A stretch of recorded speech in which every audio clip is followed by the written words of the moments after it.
Hey, this is Elizabeth Oliva down here in Texas, and I want to talk about customer gathering. Everyone asks me this all over Texas. I train on this, and people wonder, how the heck do I get so many customers? Well, I want to talk about that today and talk about the standard way that we are supposed to gather customers. Well, first of all, in my mind, right up here, I believe customers are everywhere. And when you have that mindset, it's a mindset of abundance, not of scarcity. Okay, so first thing we do in this business is we find out why we're doing this business. You want to make sure you know why you're doing the business, you've written it down, and you're able to communicate that to the people that you're talking to. Next, you've got to make sure that you have a very long resource list. And I call it a resource list for a reason. It doesn't mean that every single person on that list is going to become your customer or your consultant, but it means they could lead you to someone who could. So they're a resource. They're connectors possibly for you. So you got to make sure that's a really, really long list of people. Then you feel better about how many people you can talk to about being customers. And remember, we only need 20 personal customers the whole time we're in the business. And the absolute best way to find loyal customers is to follow the system. And the system is to show them the business. We want to make sure that everyone sees what we're doing, whether they want to be a part of it or not. It's not about making them a consultant again. It's about showing them what's going on with us, sharing this with them so they know what's happening. Okay, so you're doing that. You're showing the plan, you're inviting, you're presenting, you're doing a three-way call, and that person says, you know, it's just not for me. Okay, great. This is where you can gather a customer possibly, and this is how you want to do it, okay?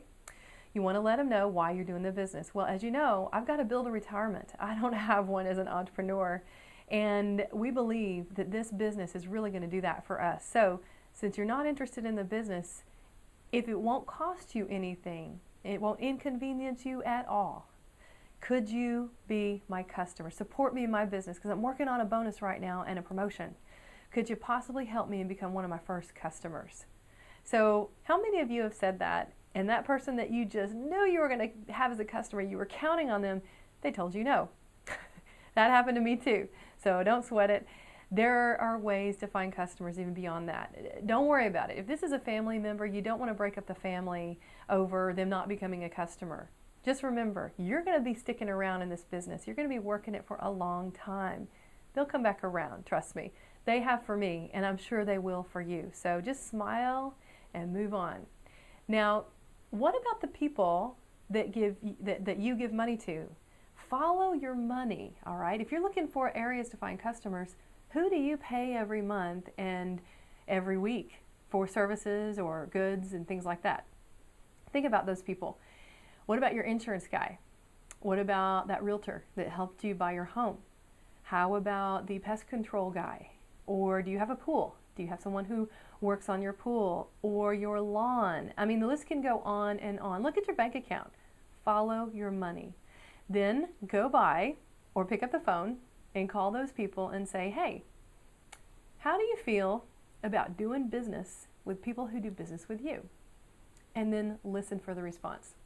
So you may find people that go, oh, that's a great idea. What do you got? What can I help you with? All right. You know at that point that that's probably going to be a good person to work with.